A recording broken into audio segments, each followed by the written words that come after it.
and not waste to burn. Of course, in today's session, we will be talking a lot more about this particular aspect. Promoting maximizing of localized processing and minimizing of landfilling. Incidentally, in situ composting, when we refer to it, is also this ideology is based on this ideology of maximizing the localized processing. And finally, of course, the phasing out of non-recyclable products and packaging. In the course of work, we facilitate, we are deeply engaged in policy advocacy. We have a lot of good campaigns that are going. We do a lot of action research and education and training. Our flagship campaigns are Swachagraha, Start a Green Spot, which is about compost, grow and eat.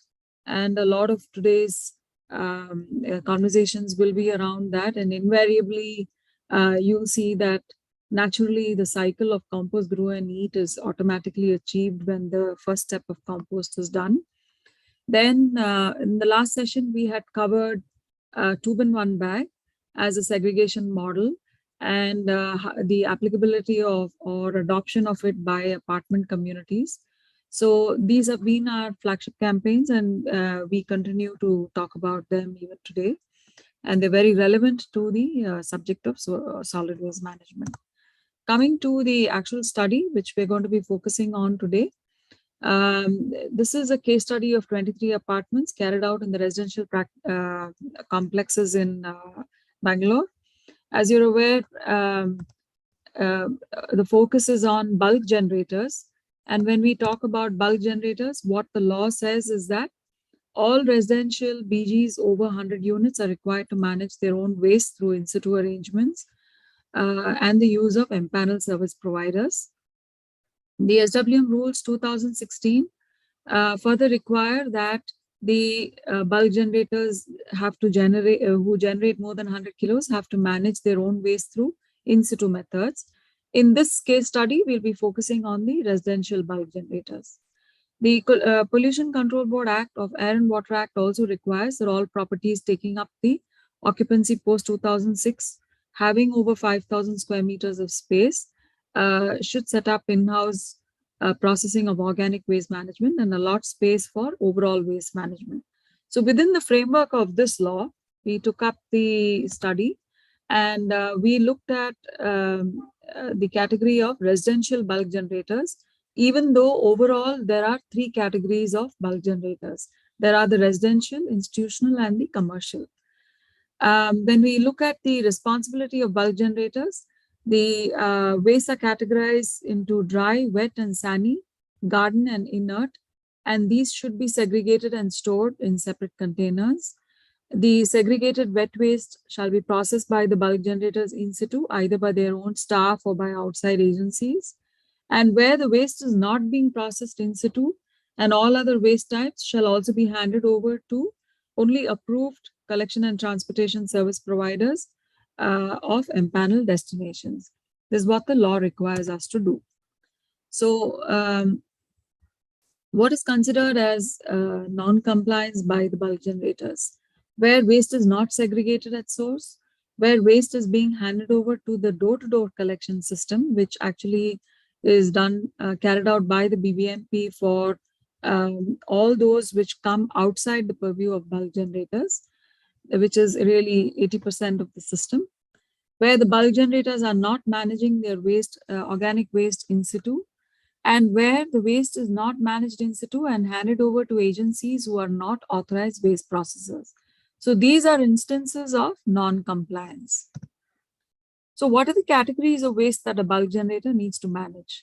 When we talk of wet waste, there are about 5 categories of waste that we are looking at. And when we talk of wet waste, they are required to manage it in situ, and in other cases or in limited cases through an empaneled service provider. In the case of dry waste, it has to be handed over to an empaneled service provider. In the case of sanitary and reject waste, again, to be handed over to an empaneled service provider. In the case of garden waste, the options of in situ and handed over to an empaneled service provider. In the case of e-waste, to be handed over to an empaneled service provider. So these are the options that are available to the bulk generator to manage their waste.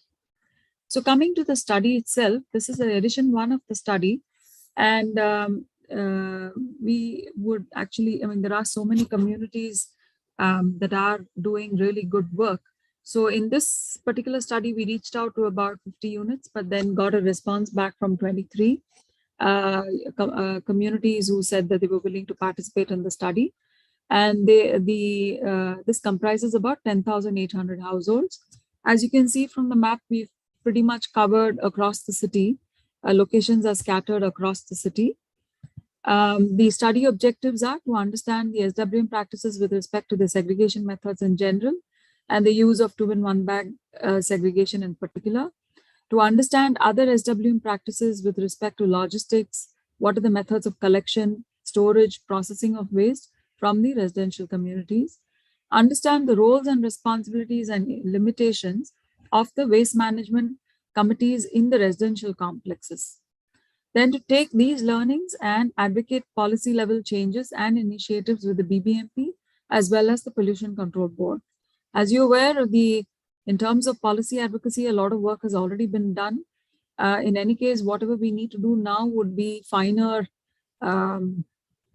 policy level changes and no fundamental changes really in essence.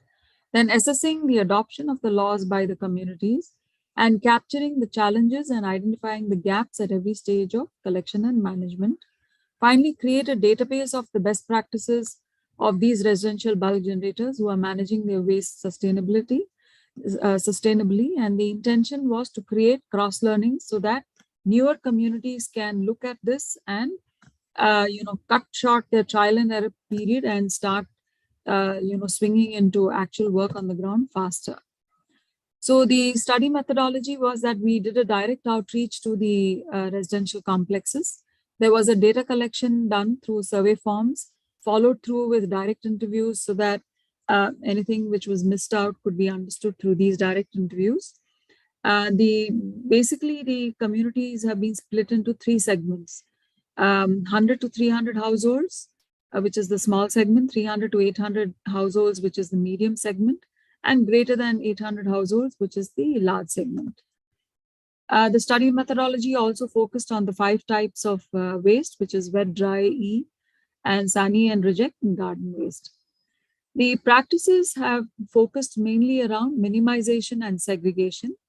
We in the last section saw a lot of very interesting ways in which minimization has taken place through setting up of in-house blade banks, through stopping the use of plastic bags, through the use of zero waste events which are being carried out by the communities. We also saw a lot of good segregation practices. We will be in this particular section focusing on the processing, specifically with respect to the in-situ processing. In the next segment, we will be focusing on the service providers who offer the collection, transportation, and the disposal services. A snapshot of the processes that we captured in a lot of the apartments that were covered under the study.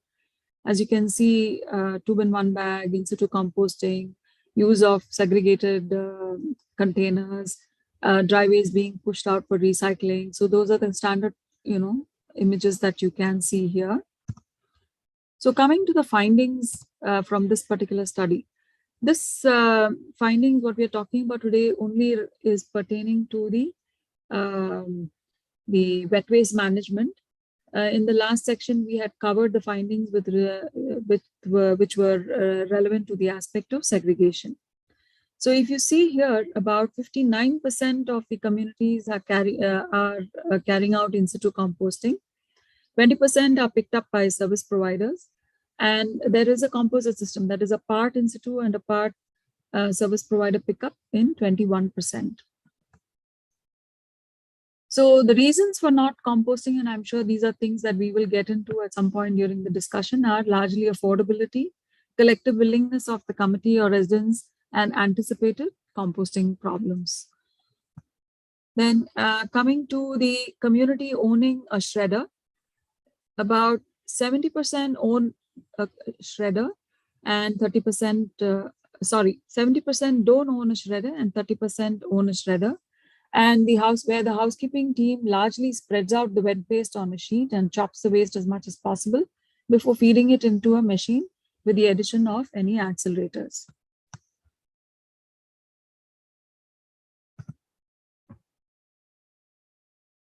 Then coming to garden waste management, there is it is managed together by about 65% of the communities.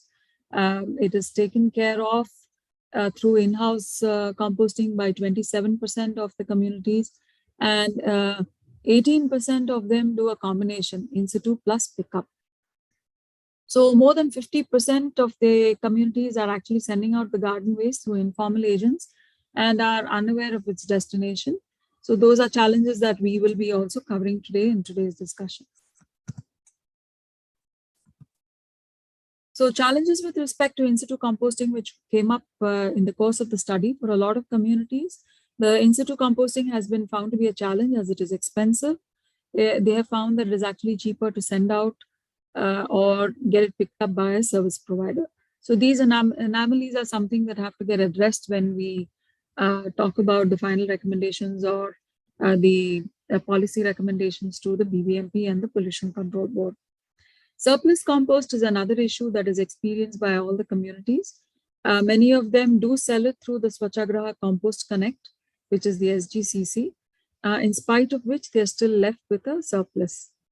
The communities practicing the in-situ composting also feel that there have been zero support or favorable policies or incentives from the government regarding the same, and I'm sure that will also come up for discussion today. In terms of unique practices, what we have seen is that it is possible, in-situ composting is possible, irrespective of the size of the community. A few communities are able to manage 100% of the kitchen waste and garden waste within the community itself. In one villa, more than half of the residents practice individual home composting. In-situ composting of garden waste through natural aerobic decomposition method and leaf composters are installed in the community. So coming to the conclusions that this particular study threw up, what are the recommendations? Composting of all wet waste and garden waste should be the goal of the apartment community. It should be done through natural aerobic, anaerobic digestion methods, which should be the priority. And the use of mechanical compost, which especially use the heating for waste reduction, should be totally avoided. Compost generated can be used for landscaping, given to households for their use, thereby reducing the use of chemical additives and fertilizers. And this is something very interesting that we have seen, that those who have started composting automatically have realized the benefits of this and have switched over and done away with the harmful chemical additives. And the excess can be disposed of through programs like the Compost Connect program, which provide a platform where farmers come and pick up the compost for organic farming. Favorable policies in the shape of incentives, whether it is a rebate in the property tax or SWM cess for communities doing in situ, then disincentives. Pickup of wet waste can be made expensive, leading to communities to handle in situ, and subsidies, which enable compost buyback mechanisms at a support price, to be notified immediately. So these are the recommendations that have been a combination of what the communities have shared with us, and of course our own, from our own experience that we have seen, which will work well for the communities. I now hand it over back to Anu for carrying through the discussion. Thanks. Thanks, Sandhya. So that just gives us a context, and like we mentioned, today's focus is on the composting aspect of it, and so today we're going to be talking to 3 communities, and I'm just going to just share my screen.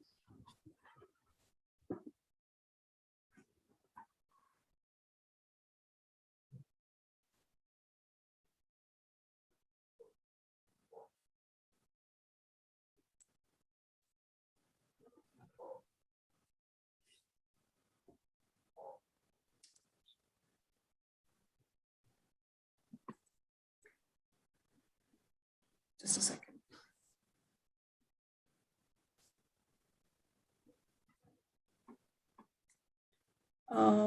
Also, I'd like, if anybody has any questions, we'd request you to just put it in the chat window. After we finish our panel discussion or talking to the communities, we will take up all the questions. So request anybody who has any questions, keep putting it in the chat window, and we'll definitely take it up one by one post the discussion. Okay, so today we're going to be talking. So like Sandhya mentioned, we looked at 23 communities across Bangalore. They were both villas as well as apartment, buildings. And today we're going to be talking to.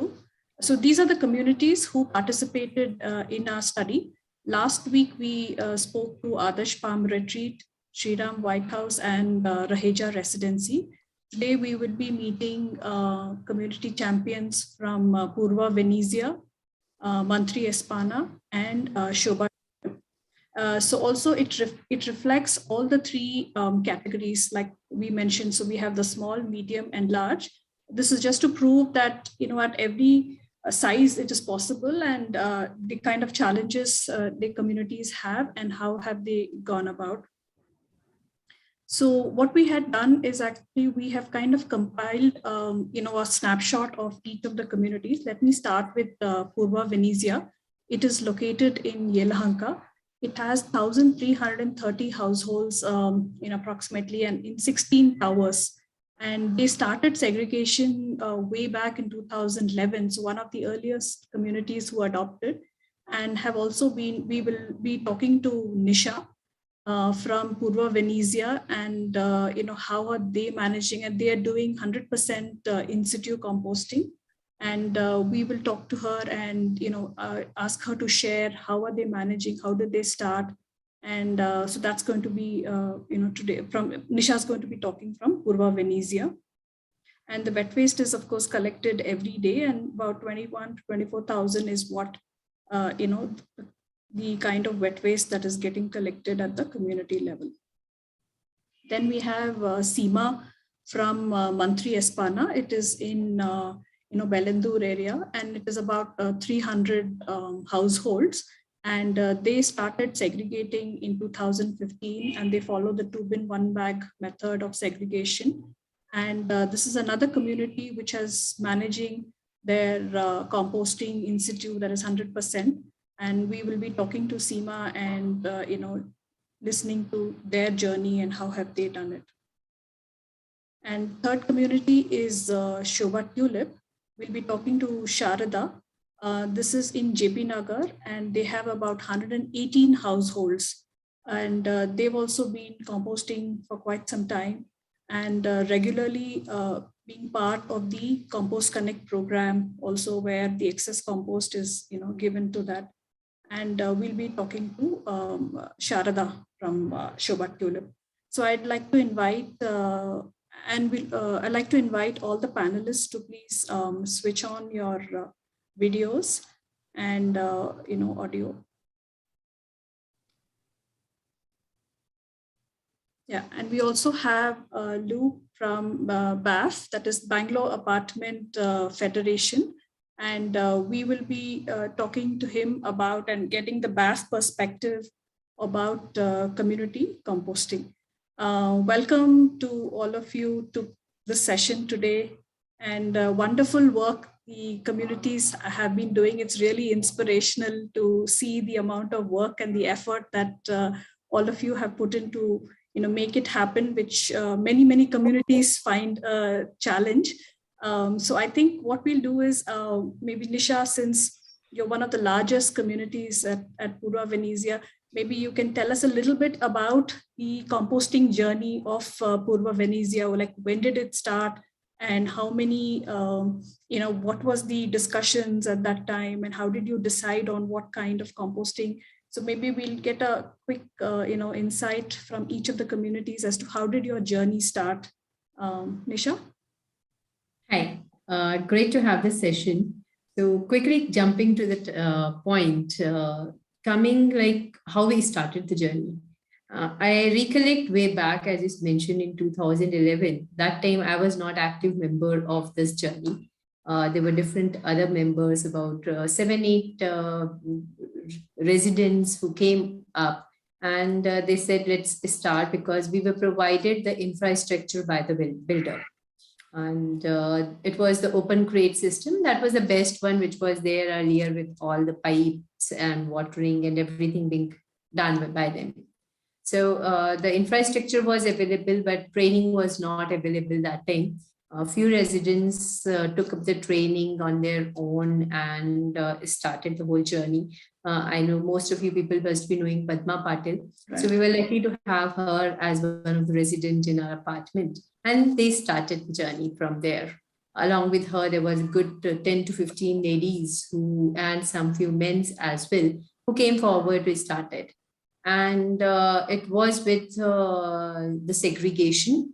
We distributed the pamphlets of our two bin, one bag policy, and how to segregate. A lot of training was done to the housekeeping team. And initially, we also did the training for all the maids who were coming. Because if we just train the residents and ask them to do, we were not seeing the right effects. It was required that the maids know exactly what is segregation. So there were a lot of training sessions conducted for them, awareness sessions being conducted for residents, like why we need to take care of the environment, why it is important. And then, yes, sending the BBMP's notice that you need to do, else you will be penalized, was very helpful. Right. So that enforced people not to question too much and follow paths. And that is where a lot of volunteers is first requirement, I say, from the residents. We cannot just say we outsource it to someone and someone will do it for us. So unless and until volunteers are there continuously, this will not happen. Right. And the challenges faced were educating people on the segregation, not to use, what to use as a lining, not to use the plastic bags. So people will say, I'm not going to ask the person to take the plastic bag. I'm putting it as a lining. You don't take the plastic, you take the remaining. Right. We had to call them. We have to talk to them personally, saying why, even if you put it tomorrow in the dry waste, it is not acceptable. Correct. Those were the basic challenges that we faced, I would say, initially. Not everyone was doing, but then we implemented the penalty clause. And with that, most of the people fall in place and they started following the process. So when you say 2011 segregation, so was the composting also, immediately, let's say within a few months that you started, or it took some time to stabilize segregation and then you got to composting as a with the segregation, we started not 100%. Right. Actually, we started because we had to also, the team had to learn the composting process, and there were a lot of experiments to be done, right? It was not 100% from day one. It was with a small portion. I don't have the stats as how much percentage. That's okay. So the idea is it was in smaller. Within 1 year. Yeah, within 1 year, we were doing 100% in-house. Okay, fantastic. You're right. Seema, so I think Mantri Espana is also, I've been hearing, and because we know each other, we've also have heard about your composting journey. So can you tell us a little bit about when, your community started and what really triggered the community to start composting? Was there a good, were people convinced, or was there a lot of it? And again, the volunteer group, like Nisha was mentioning, were there a lot of active volunteers, and can you tell us a little bit about your community and how they got started? Yeah, sure, Anu. In Mantri Espana, like you, Sandhya mentioned, there was a law that after 2006, if apartment is built, then builder has to provide that infra. So when apartment was built, that infra was there. OWC space was allocated. In fact, they have that Vennar machine also from builder. But with volunteers only doing first step as a segregation and implementing that. Even before I moved, there was a group, we were calling it Green Espana. There were some ladies who went to, actually they met some of the SWMRT members also to learn about it in Bengaluru. And then they work similar way, like Nisha is saying, sending pamphlet, talking to resident again and again on small issues. And once segregation was in place, then this whole system, which was provided by builder, started. When I moved to this apartment, I think in 2015. So there was a process, but there were a lot of challenges and a lot of chaos there. And in fact, at one point, residents were demanding to close this OWC down because of smell, because of flies. So something wasn't working. We were not sure what's not working, because this Venar machine is sophisticated and we were getting some chemicals, sand, dust, everything. So we started looking into the thing. So what we did, we shut it down at that time. And then we just closed that. We started handing it out to M-panel service provider. And we started our journey, restarted our journey, I would say. We met Ravindra from Prudent Ecosystem. He suggested that, why don't you rent 2 of my this thing and just do very small testing kind of thing.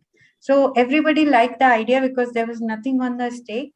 And we put these 2 marigold composter right in the walkways.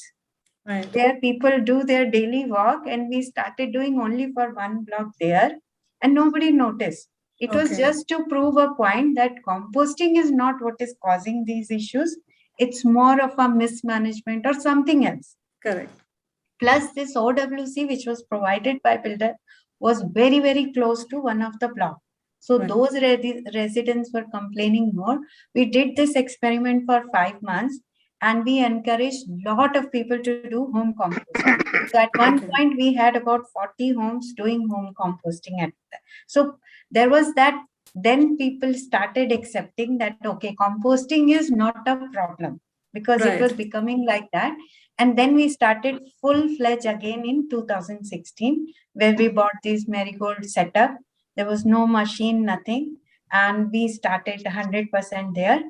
It was, I wouldn't say like it was like a smooth journey afterwards. There were ups and downs, there were issues, because with weather also, and let's say if there is a mango season, lot of these things are coming. So there are challenges which continuously come, which we kept tweaking in, and we kept adding a lot of things. And other thing what we did this time, previously our housekeeping staff itself was handling this whole composting thing. This time we gave just the composting part to Prudent Ecosystem itself. So they had 2 people who used to come, take care of everything. If there is anything, even a little smell, we just used to call them. They'll come, they'll check what needs to be adjusted, whether it is cocoa peat, whether they need to use some chemical, whatever. So they started taking care of it. Second thing, what we did in this second round of our setup was, previously it was totally in a room, inside a room.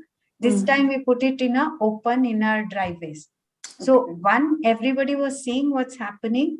And second, because of this open air, that some issues were handled there. So in between, whenever we were getting big issues of smell or anything, what we were doing, we were taking a pause, we were cleaning this whole area, sanitizing it, and then restarting it in a week or 2.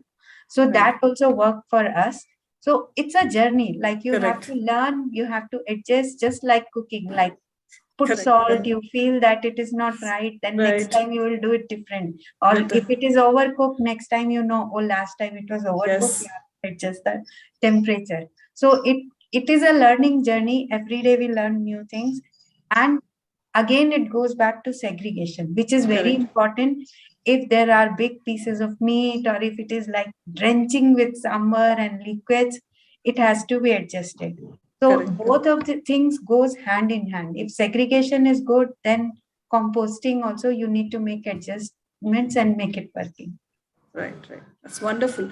So I think the important is that, everybody, I think many communities we hear have started, and there are challenges, and then there is a tendency to give up. So I think this is just a lesson from, Espana, that it's about learning, and each, what works for one probably doesn't work. And it's about learning, and, there are, I think, solutions for everything. It's about figuring it out, what, works best for your community and what suits you.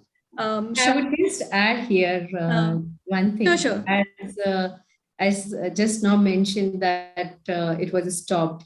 So we, a year back, we took a decision because we were having the open crate system. Now, open crate system is associated with lots of flies. So flies, and our OWC also, as provided by builder, is quite near to 3 blocks, not even 1, but 3 blocks. So they had been facing this flies problems like anything.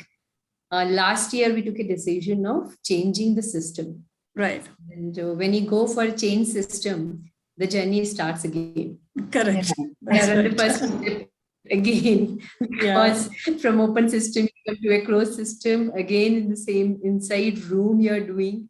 And we had this problem of especially smell, and sometimes even the thought of like flies we are controlling and flies were not getting controlled. So we were also like, oh, did we take a wrong decision of changing the system? And all those were there. And 2 months back, there was a big residents meeting and they said, shut it down. We cannot take this smell anymore. But luckily, we were able to get some guidances from some people, and also with the tweakings that we were doing, the last 1 month had been no smell and Fantastic. no month. So we are like, okay, thanks God, we are there now. We don't have to actually call someone outside and hand over things to them. Right, so This is a journey for sure. It is a journey which is continuous learning journey. There is never, no one can claim as a specialist or a perfectionist in it. That's true. Sharada. So I think Sharada has also been associated with Shobha Tulip for quite some time, and so they are about 100 plus units. So can you tell us a little bit about your journey, Shobha? Sharada, sorry. Hi. Hello, everyone. Yeah, though it's a very small community, of course, even we had a lot of challenges. From 2007 till 2015, we were giving our waste to BBMP. And it was not segregated. It was just everything was put together and taken together. And that was the time we thought, no, something has to be done. And then we had a lot of fights with BBMP because they never used to pick up regularly. And it used to, the stench and the odor, all these things happened. And then we started first with gamlas, those pots that, what do you say, those flower pots, kind of. Clay pots, yeah. Right. But it wasn't enough. And it needed continuous, like you have to keep, what do you say, keep mixing it, keep adding the garden waste. And somehow it wasn't happening. Then in 2016, we purchased OWC from Earth Care Equipments. Okay. And then we started processing the manure inside to composting. But again, segregation, and then the amount of additives like sawdust or bioculture or the crushed garden waste, dry leaves, all these things didn't happen as a process. Okay, something is, at least something is happening, was there. But then when we got the manure tested from this government lab, they said it is not fit to be used. So that was the time we thought we should need some professional guidance here. And then that time we again stopped. We stopped it. And then I think for nearly 6 to 8 months, nothing was happening. Again, we started giving it to BBMP. And then that was the time when I came into committee. And then we had done little research. One of my previous committee member had done a little research, and he told me to contact with Hasirudala and Sahas and all. Then we started with Hasirudala for our dry waste and reject waste. Okay, and then our wet waste. They gave us a lot of training. They really helped us a lot. They gave a nearly 1 month training to our housekeeping as well as maids. we had continuous training, because what happens, as Nisha and Sandhya were telling, just not the residents getting educated is here, because when it's very simple, when you ring the bell saying that this waste is not being segregated, the resident very conveniently says, no, I'm sorry, it is my maid. Okay. Yeah, I understand. Not all the time, because there are people working, and then you can't keep, you cannot be behind them. So that is when we had a training session for maids also. And then Hasirudala had a complete 1 month on-site supervisor for us, and then helped us. And then that is how our journey started. And then today we are very happy that our segregation and our housekeeping staff are really, they just leave it. They said, you call the manager, we are not taking the waste. So it is like how BBMP had issued that notice, if you don't segregate, you will be penalized. So even we do that. Okay. And what we do name and shame. Okay. Yeah. Yes. So that is how our journey started. Yeah. And today, you are able to manage, most of the wet waste processing happens within. Yes, more. It's 100%. Only the bulk things, like as you said, like watermelon. Right. And this is one more thing I wanted to add here. Earlier, we never knew that you can feed in the whole fruit and all. It has to be cut into pieces. That was not known. And then we got big knives. And we, of course, we have a small crusher, but then we got big knives. And then we told our housekeeping people to cut it into pieces. Sometimes, those lumps which comes out, only that is giving again to the service provider, because we cannot refill it again. And yeah. Great. That's good. So I think I think everybody has this journey of, there are times when you stop process, when you do. So I think the expectation should not be that, you'll be successful and you can do continuously. I think that is one thing. So I think the message is really to make that step, start doing it. And whenever there is an issue, if there is a thing, you stop, you figure out what is the solution, and then, you can move forward. I think that seems to be the learnings or, the observation from all the 3 communities of whatever scale it is. I think this is the message that, communities who want to start have to learn. And I think for some, the builders give you some space and something and so-called to, tick it off their list, but it may not be the right solution for it. And also, I think the other thing that seems to be common between all the communities is the amount of engagement from the residents. It is not left to the facility manager or the housekeeping supervisor. I think from the way you all are talking, we can look at that either the passion and the interest. You may not be on a day-to-day, but there is a definite engagement. You know exactly what is happening at the level, and you are there for the the staff to be able to troubleshoot and solve the problem. So that gives them that confidence that, okay, because they also may not really know the solutions or answers to it, but they're confident that there are equally supportive residents to be able to take up this. And so let me come back to Nisha. I'll just come back. Is that so? Today you're able to manage the so like, is your composting is in one location? So that means across all the towers, does it come to one place and the whole composting takes place? And do you have that kind of space to be able to, set up your composting plus, store the compost? Typically that's another constraint which most will always say, we don't have space, the builder has not given us. And also, where is that? Is it, like you said, close to one tower or close to one block? So can you tell us a little about the space that you have allocated for composting process itself? Right. So composting process completely is within our OWC. And so it's in one location, one centralized location. Central location. So we have 16 blocks. From all 16 blocks, the waste comes to one location. That is where we have one shredder. In the shredder, then it goes to the composting process. The same location is also allocated for dry waste segregation. Okay.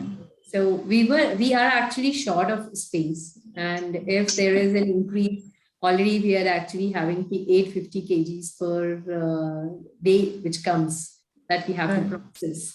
And if we increase further, we don't have a space to keep more bins. So recently we had to move some of the bins outside the OWC. So which is not in front of the blocks, but if maybe the top blocks are able to see. So we have covered it with the net to capture the flies, keep the flies in one place. And that is how it is, like we have actually extended a bit of area outside the OWC now for composting. But still, I would say 60% of composting, all the bins are inside our OWC only. And so you're able to manage currently, but then if it increases, the waste, then we will have to occupy some space, and you have to come up with some creative solutions to deal with. Yeah, we have a hidden space next to our OWC, which is not facing the blocks. So we will have to extend, and that permission will have to be taken from the GBM to extend that area to put a few more bins for future. So I'd like to now, speak to Luke, who's representing BAF, Bangalore Apartment Federation. And so I'd like to understand, is there any sort of data mapping in BAF or Bangalore Apartment Federation where, how many communities are doing composting, what methods of composting, and what is BAF doing to promote in situ composting? You can unmute yourself or. Already, I have unmuted. Yeah. Thanks, Nino. Yeah. See, we look at I as well as BAF. We look at our environment as a very important aspect. We say long live Mother Earth, because unless Mother Earth lives, there is no life for us. And if we want to leave our generations behind to be able to enjoy living in Mother Earth, then Mother Earth has to live. Well, I hope that point is understood. And what is very important is, you asked me about BAF. BAF's perspective is very simple. We encourage every apartment complex in our member complexes to compost in situ. I think you've muted again. It appears to us that the city is right now unable to scale up to compost the whole lot of waste. And a lot of the waste goes into landfill, which is very, very harmful to our environment. So if we want to protect our environment, citizens need to realize the need to compost in situ. We encourage our members to compost in situ. We have a large knowledge base in BAF, which is accessible to all our members, who should be able to access and obtain a good amount of requisite knowledge. This is being continuously updated and revamped in order to make it easy for members to access the information and use the information. Right. Have I answered your questions? Yeah. So good to hear that there is, a kind of, knowledge base is there, and communities can also always reach out, because, everybody knows about it. So that's great to know that there is this thing. So I think communities, apartments who, want to start on this journey, I think becoming a member of BAF, if you're not already, is a great opportunity, is a great thing to do. You will have everybody, it's like you're working together as a group. And the issues are not specific problem only to your apartment. So everybody is on this journey, and people are always willing to share. And through the BAF network, you can know which community where, and you'll be able to do that. So people who have joined in and watch these videos, you can always reach out to BAF and become and be part of this. And we'll come back to you, Luke, for the next question afterwards. Yeah. So thanks, Anu. Yeah, Seema, so the next question I'd like to ask is, So how many staff members, you said, of course, Prudent, also like you have a vendor taking care of some bit of composting, and the housekeeping takes care of the collection of it. So how many staff members are sort of overall employed in the whole process of composting, and are they like, are the same members, like same people there, or do they change, and then somebody else has to be trained, and that kind of management of the people who are managing this whole, because the new person has to be again trained about how to do. So how do you manage that, and how many people are there for your community to manage your compost? So actually, through our learning, when we had this setup before our first journey, it was housekeeping only who was taking turn and doing. And when we saw this issue, what we found, like you said, they need to be trained. Who are doing composting, they need to understand. So what we thought, we generate about 300 to 400 kg per day, and it will take at least 2 people full day to do whole processing and curing and sorting and all shredding. Right. So when we went with Prudent, they were providing 2 people every day. Who will come, who will shred, who will mix if required, who will check whether ready compost is ready or not, whether it has to move to bin. So there were 2 dedicated people, and it was Prudent responsibility. If somebody is not available, they'll send some backup and all. And a good thing about that was, we didn't have to worry about small things. We were just calling them, and they were getting the experts to see what is going wrong. While previously, when our housekeeping was doing, we volunteer used to put our head together. We have, I think, visited Purva, Venetia also, many apartments to see why it is working there but not working here. Even same when our system is working beautifully in Shobha Dalia, in same Bengaluru. But for us, somehow it was not working out. So it was not the system. Maybe we were doing this mistake that whoever is free from housekeeping after cleaning and all, okay, it's just layering, you do it. So, and they were also doing it, just layer it kind of thing. Because they were not understanding if moisture is more, what they need to do, or if they have to sprinkle water, what kind of treatment they have to do. So that was the change what we had done. And we also have in our overall management, 1 person who is dedicated to look into this. So all the needs of composting plus segregation. So if anything is wrong there, he'll train the staff.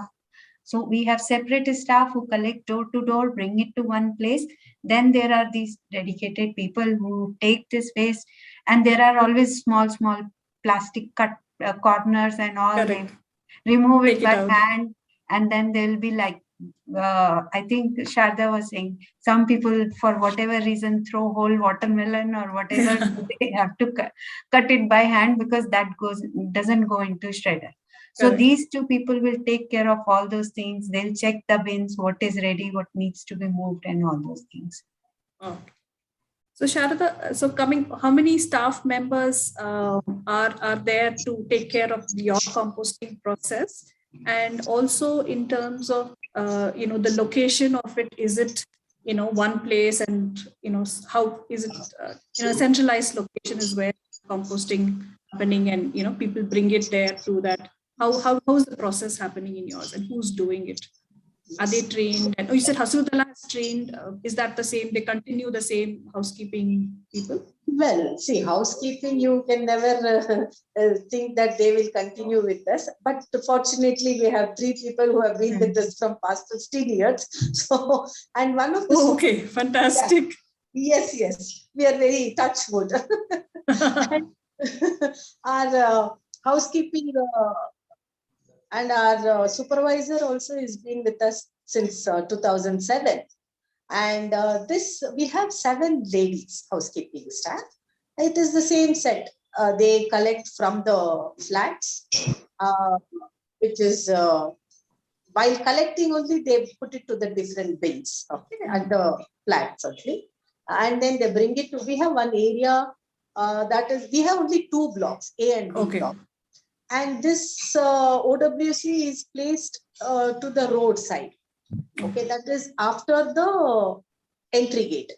We have a DG area, and we have a separate gate there, and it is quite far from the blocks. Right. Of course, for the ground floor resident of A block, initially it was tough for them, Right. because it used to produce little stench and all.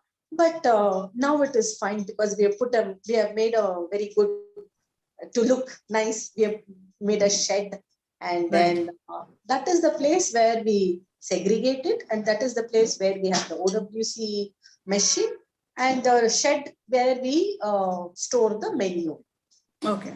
So you have, so I think it's important for communities to really allocate a space, to keep your composting machine, whichever the method is. So I think it's got to be, one is the wet waste that comes in for the day. You may even need to store for more than one day for some reason, if you're not able to, do it on a day or something. So there should be enough space to kind of store that. Then there should be the space for the composting machine itself, or the shredders, and whatever the other accessories. Plus, there should be space to store once the compost is ready, the harvested compost, and it needs, let's say some of it needs curing, so it needs to be kept aside before it can be. So I think these are the three things that the space that you need to is not just, one machine space. Is that they sometimes say 10 by 10 is enough, but it's actually these three things that we need to look at when we are looking at space that is required to it. And I think when we have a lot of space, we have space for a gym and a park and a swimming pool. I think it's important that communities and architects who are designing also ensure that there is a proportional amount of space that is kept for it and easily accessible, so that it can come to it, the workers can come and bring it there and do it, and not in one, end of it. Sometimes it becomes a challenge, I guess, if it's in one end of it, to be taking it all the way there to it. So I hope people who design, keep this into design, just like the way they design their other spaces, also consider the equally nice, the composting areas for it. I would like to add one here. Yeah, sure. It's not just the wet waste, okay, even the dry waste, okay. It is not that the service provider collects every day. Correct. It is twice in a week. So you need space for that also. Correct. So that it doesn't fly all over the area. Correct. Yeah. That's true. No, why I didn't say that is we're going to be talking another session. Private. No, that's fine. No, but it's great that to know. It's also about storing the dry waste till they come and pick it up, right? So by the time the service provider comes, it needs a closed space. It needs a protected space, and not just leave it out in the open with the rains and things like that. It needs a protected place that can be accessed by the vendors also to come and take it, whether it's the biomedical, whether it's dry waste, so those are all the things that the space is important when we're looking at waste management. And like you said, it needs to be a good place, so that it's not like some dump site, in the equally it needs to be sort of kept well, so that it's a good working environment and conditions for it.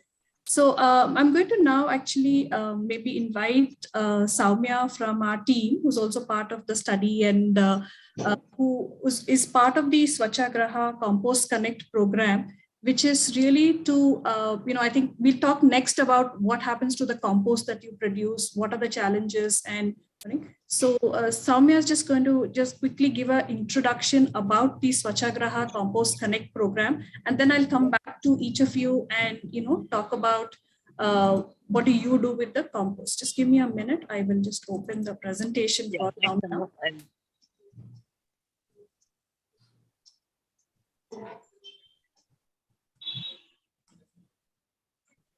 Maybe you can start talking, Soumya, and just open. Yeah, Swachha, I'll just start. Swachhagraha Compost Connect is exactly that. It connects the consumer and producer of the compost to one another.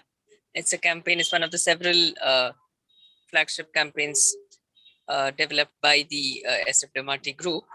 And basically, we say that the motto of this campaign is to take the biomass back to the soil. That is from the vegetables and fruits and all the organic material that we consume. The residue that is not eaten is converted into compost and goes back to the soil to produce more of that is comes back into our grocery or dining table. Can I have the next slide? Yeah. So it's as I just described, it's a first of its kind experiment in India, and we it connects, again, as I said, the producers of the compost, which is typically apartment communities like the ones that are on our panel today. And it connects them with the farmers in very close to Bangalore currently, and who are doing various farming activities, including growing crops or even vegetables and fruits. The aim is so that none of the organic waste that comes out of our urban kitchens really goes to waste, does not go to waste, and is converted into a valuable resource for the soil, enriched with its microbes and water holding capacity. Yeah.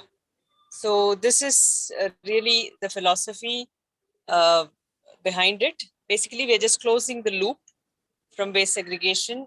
We're taking it through composting and enabling organic farming so that we eat safe food and we take waste as our responsibility. We also, so I'll just describe it briefly how we, so I think on the right-hand side shows the actual view of a farm that was nourished with the compost that was taken through this network. So just a quick minute on how this works. So the next slide.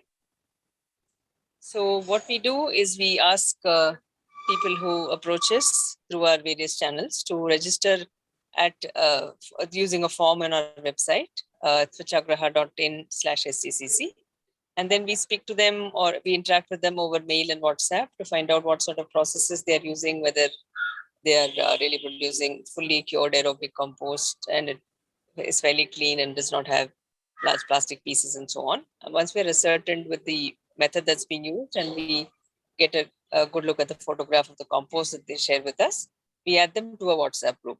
Similarly, sometimes consumers also register with us. Luckily, quite a few consumers have registered with us, those who are farming in very close to the peripheries of Bangalore's city limits. And we connect them into a WhatsApp group. Every week, we take stock of the situation. We ask all the communities in the producers group as to how much quantity that they're holding currently. The entire information is placed in a Google map and is shared back into the Connect group, which has the farmers as well. And we announce sales every Saturday. And right now we have a sort of fixed the price to be at 1 to 1.5 kgs if it is bagged and if it is sieved and kept. And anyone who buys more than 500 kgs is allowed to enjoy this price of 1.5.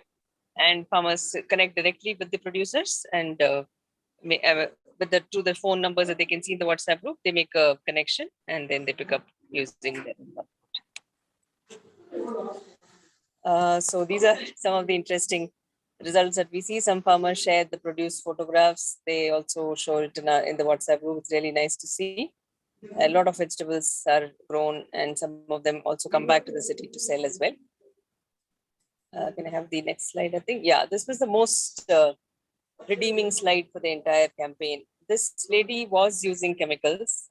She actually sent us, if somebody had shot a video of her and sent it, you've placed only the screenshot here. She said, you keep giving us compost like this and we'll continue to grow safe food for you. And she sounded so happy and so relieved that she could now, use this and not chemicals for her farm. So you can check out more about us in this link that is shown here. And if you register, we will be able to reply to you over mail and eventually connect you into the WhatsApp. Thank you. Thanks, Soumya. So Soumya's been doing, so typically the mail, she's the person, you'll be talking to or would be responding when somebody. Savita and myself have been. Yeah, Savita and Soumya from the SWMRT team have been handling this whole thing. And it's wonderful to see that about 150 tons have so far gone back. And we hope more and more farmers join in and more communities join in. And so that we shouldn't be a place where, you don't know what to do with the compost. So I'm going to come back to our, panelists, all Nisha, Seema, and Sharada. Let's talk about, maybe I will start with Seema. The compost that you produce, are you? I don't think Seema is on the panel now. Oh, okay. She's got left out. Okay. Okay, maybe we can start with then Sharada.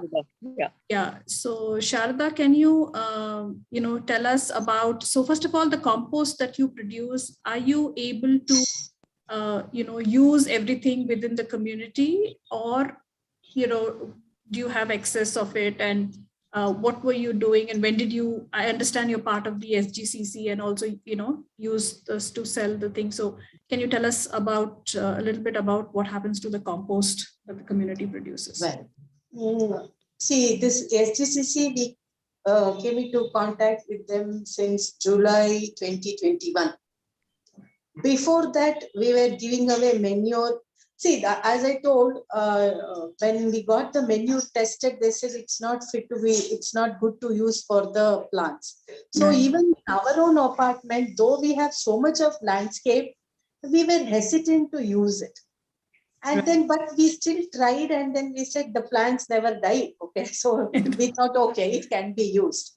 And we have one, even now, we have a neighbor who has his farm, a very big farm, and then he takes it, he collects it. But of course, we have not been charging them. He just, and we are very happy, at least it is going to a useful person, and due to the lack of space, we had to dispose it off. Correct. So definitely whatever is being produced is much, much more than what we need. Okay. Though our own residents take, see how much can we take? We all have small balconies, maybe 1 or 2 kgs, that's all. Other than that, because we produce around 1,500 to 1,600 kgs in a period of 2 months. Okay. So it was really difficult. And after we came in contact with SGCC, we have at least sold around 12 tons. Okay. Yeah. But of late, I don't know, there hasn't been sales at all. Not many people have been coming. Yeah, in fact, I directly in post partly last around the monsoon time, there is a lot more engagement. Right now, yes, there is some dull. There are reasons for that. I'll come back to that when you finish. Okay. So, but of course, we have this small time buyers also, like terrace gardeners, and then this nursery people. So, yeah. So you're able to manage the things, but yes, there are certain periods when the community, I mean, there is no takers, because also there have to be takers to be able to use that. So there are certain lull periods when this does not happen, and then community is sort of faced with the challenge of dealing with it, because the next set of compost is getting produced. Yes, has to really move out, while what you use is really limited within your community. As apartments, we can only use so much for it. But you're also using it now that I think you have improved your process, so it's also being used within your landscape and things like that also. And obviously it's limited because of the smaller space that you're not able to use. Yeah. So maybe you want to, Samya, talk about a little bit? Yeah, so I wanted to say that we didn't, I'm sorry, I missed acknowledging the role of Mr. Vasu, who has actually been conducting workshops to improve, uptake of by the farmers for organic farming methods. We in fact tried to conduct a live event also a few months back with another way. There was some COVID-related cancellations and also, so we didn't go through with it. So he's been doing a lot of work in promoting. This is to answer Shilpa's comment on are people taking up these methodologies. Coming back to the reasons for lull. So occasionally, I think there are some, I think they prefer a certain time for application of compost. There is another more common reason, and that for the lull is many of the smaller farmers, they find the transport cost too prohibitive. So in fact, we reached out to the BBMP to give us some kind of support in about 2 or 3 days a week to allow us to carry compost from in a Uberized kind of route to the farmers and have them pick up and pay, and then come back to the communities. So unfortunately, after we did some groundwork in this regard, Mr. Sarfraz Khan got transferred. So we've not been able to pursue this. But this is one of the things we will certainly push for, the assistance from BBMP for the transport subsidy at least. Yeah, so this is hopefully will make many of them actually also said that it is difficult for them to spend the money, and they also look for larger and larger quantities. So then the holding capacity also gets a little too much for the community. So they look for large quantities so that the tractor trip is worth it. Correct, it becomes correct. slightly chicken and egg. For, exactly. Yeah. It's got to be, so you have to produce so much because to sell, I mean, to be able to transport costs, but sometimes it may not happen, or you may not find communities close by who can, add up to that again. So that those are the challenges, right? So I'm going to ask, is Nisha there? That, again, Nisha, I understand you're being, one of the large communities of 1,300. So you must be producing a lot of compost, I think. And so how are you managing, and are you able to, find takers? Are you also part of the Compost Connect program, or do you have, links to other farmer networks? And can you tell us a little bit about that?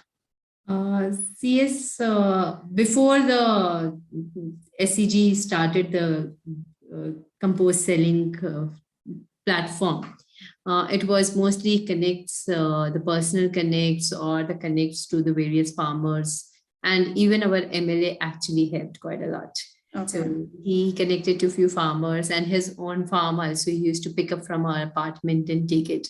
And that time the prices were not fixed. And compost quality check was also a very good quality that we were producing. And it was satisfactory for the farmers as well, because they had very good product.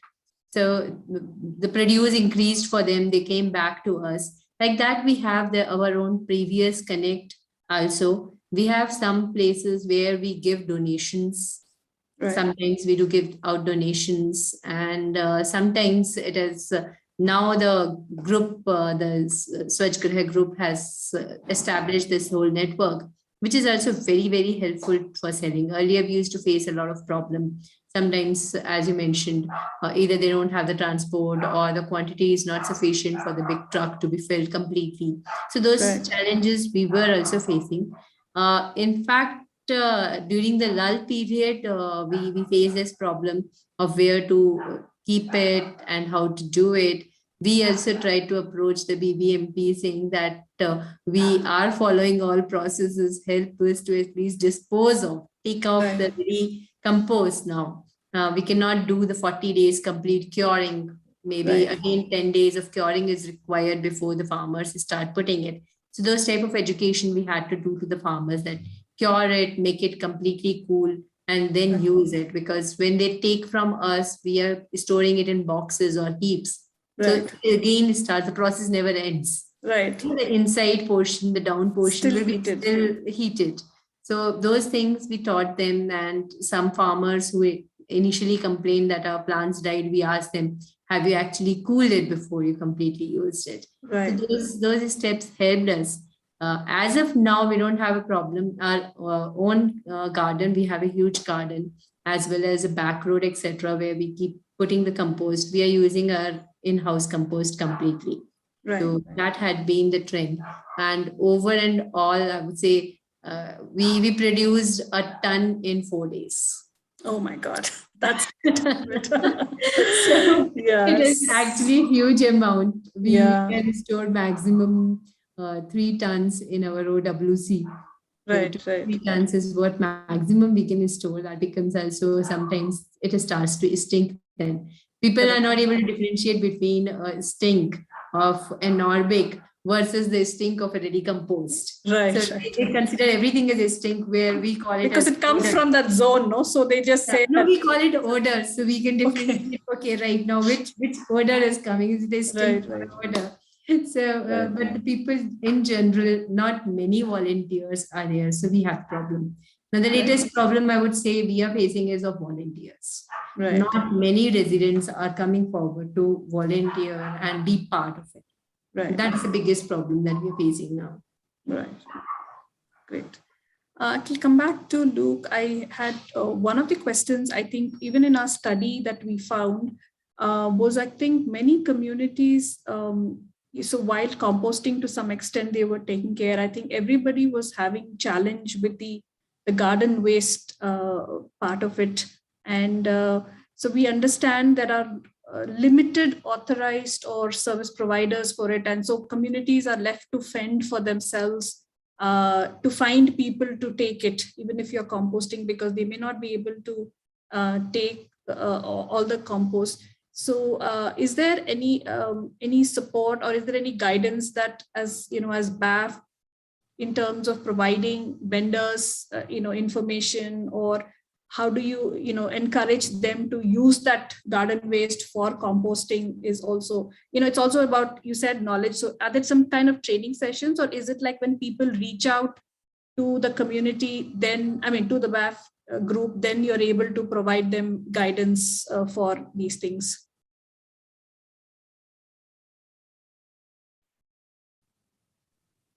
Thanks, Anu. My information is, yes, we do have information on this. If it is not there, it will get added tomorrow. Okay. Right. Number one, I am personally convinced that the best method of composting garden waste, that is fallen leaves, flowers, and the like, leaving aside twigs. Right. Now, these automatically constitute green and brown leaves predominantly, and the best method is to dig pits, a couple of pits, fill them up, and let them compost. As you know, this process is really a natural process. It has not been invented by anybody in the recent past. It has existed for millennia. All that we do is we facilitate it. We fill up the pit, in between layered with some soil, and then keep watering it, topped with again soil. In about 4 to 6 months, it gets ready. And if you ask me, we established in Shobha Quartz back in 2015 2 pits, which have worked wonderfully. And these 2 pits are adequate to feed our own garden with requisite manure. We don't buy, but since 2015-16, we have not bought chemical fertilizers, urea, etc., etc. We believe, in fact, we believe in organic gardening. Right. We don't produce vegetables, but we have a lot of flowers, fragrant flowers, colorful flowers, greenery. We, as I mentioned to you in the beginning, we believe in the environment. We believe that we need to protect our environment, and in fact, recreate it, re-establish it from the kind of good environment that Mother Earth had, and the kind of deterioration we have seen through in our own generation itself. So that's my thought. I don't think we need any great equipment to facilitate this. All that we do is build a small pit and bury it. Correct. So I think that's a simple, solution for garden waste, because it's all, that's what happens in the forest and in nature, right? It's sort of everywhere itself like that. So I think we need to simulate some of those in our urban spaces and really manage, and not try to push it out, because you're just pulling the problem away to somewhere else, right? It's not your backyard, you're shifting it to somebody else's backyard. Yes, and let me assure you, we were sending out our garden waste by tractors, which costed us probably at least 10,000 rupees a year. And thereafter, we have not only saved that money, but also saved the money which we would have needed to buy fertilizers, chemical fertilizers. Right. Fantastic. So we have saved a lot of money.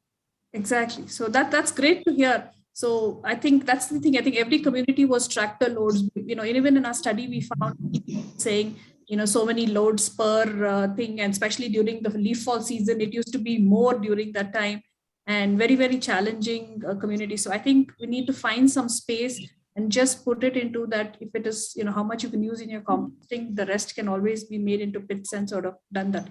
That's wonderful to hear. Seema, I think you're back. I can see you. Maybe you can tell us a little bit about your garden-based, are you managing it as part of the composting process, and or is that some of it is still going out? How do you do that? And a little bit about your compost that you produce, and is that sufficient for your community, or are you also using the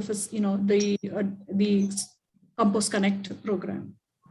So I have been part of Compost Connect program, but we have given only once or twice. So sometimes, like Soumya mentioned, farmer says that transportation is a challenge and they are far off. They don't want to pay that much, or they do not have labor. So we run into issue of excess compost many times. We use in our internal landscaping. We also sell to our own resident at very nominal price, just to collect the money and distribute in the staff, so that they pay more attention. It's like an incentive for them. Still we run into excess compost because we produce like 5-6 tons a month.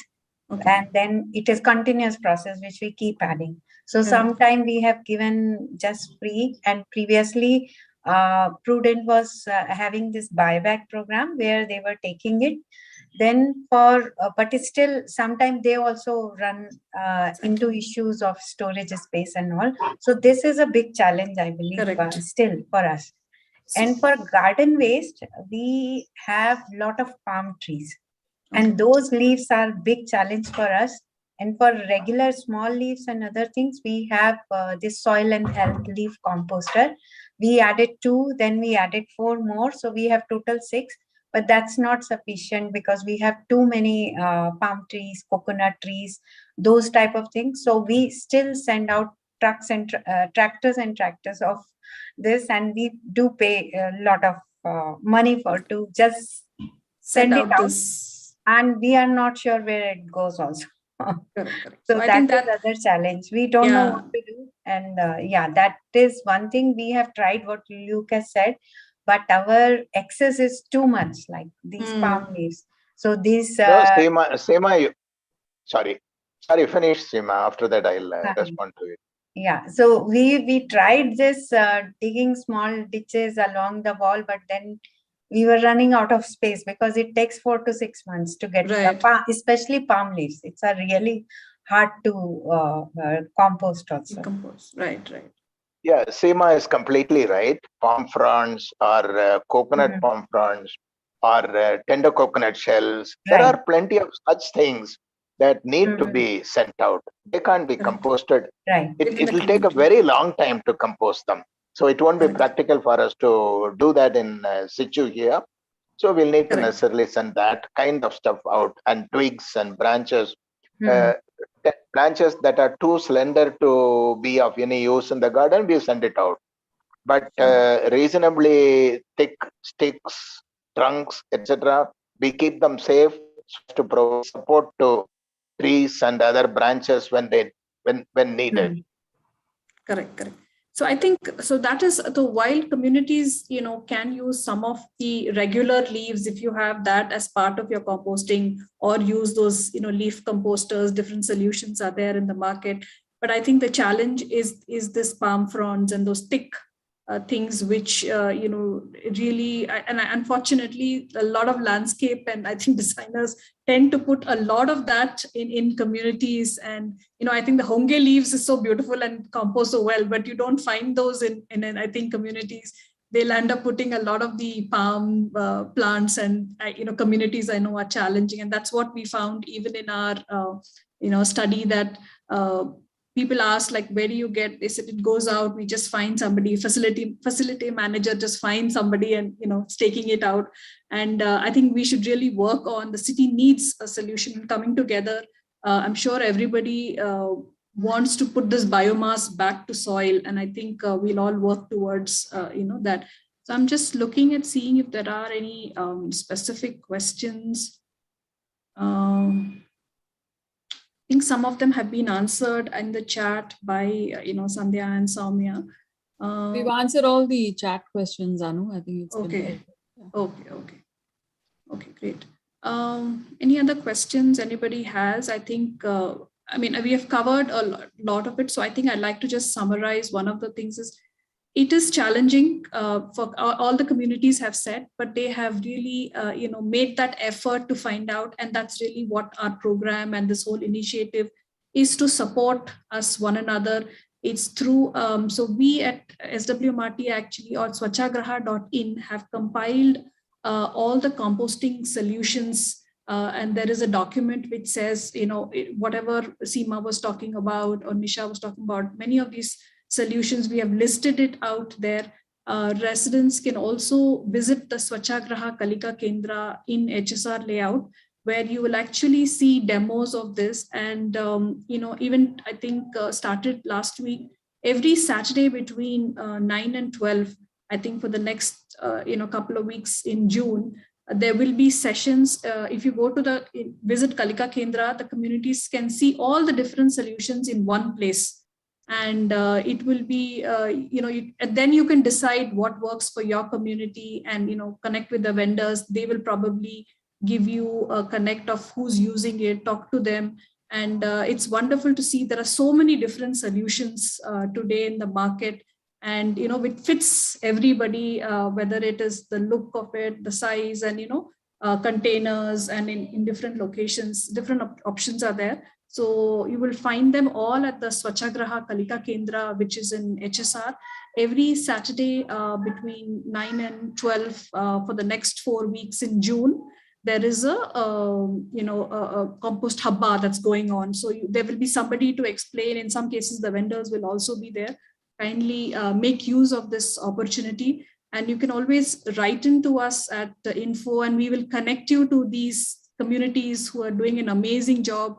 And I'm sure they're all willing to, share their knowledge, their learning, so that the learning curve is a thing. And of course, become part of BAF so that we can all sort of do it together. And there are clusters, I understand. So, you can always connect with those communities in that clusters, and we'll be able to think. So I'm going to thank all our panelists, Nisha from Purva Venezia, Seema from Mantri Espana, Sharada from Shobha Tulip, and Luke from BAF. Thank you so much for being part of this conversation. And we hope that people who have joined in and who are going to be watching this, this is going to be available on YouTube, on SWMRT channels. So, we want to capture this, and please share it with others, and, beneficial to this. And we will be coming out with more sessions where we will talk about dry waste management. We will be talking about empanel vendors. So look out in our social media at SWMRT Bengaluru handle on social media, on Facebook, Instagram. You will find all the information about us, and we keep posting about the different events like this coming up. So you can just make a note of it and connect with us using. We have just updated our website also, swmrt.com. You'll get a lot of information about what we do, and also on our social media handles, you'll get updates on all the events that we're doing. Thank you so much for joining in, and wonderful. Keep up the good work. I think we'll be in touch. Each story we have to capture and make it available to more people, and so that more are inspired and join us in this journey and make Bangalore City a shining example in this space. Sandhya, you've got any final thoughts? Yeah, just a big thank you to all the apartment communities for continuing the journey, and the discipline and the rigor and the facing the challenges. It's a showcase to the others who want to start this journey and are hesitant to do so. Thank you so much for sharing your learnings. I myself have been a very proud composting community from 2007. We were, I think, one of the very early composting communities where we kind of started with the tank composting. And I know the, early struggles, but the satisfaction of having cracked the whole thing and to see that all the wet waste that is being generated in the communities is actually being managed in-house without you having to worry about, did the contractor come? Did he pick up the wet waste? Are my garbage bags piling up?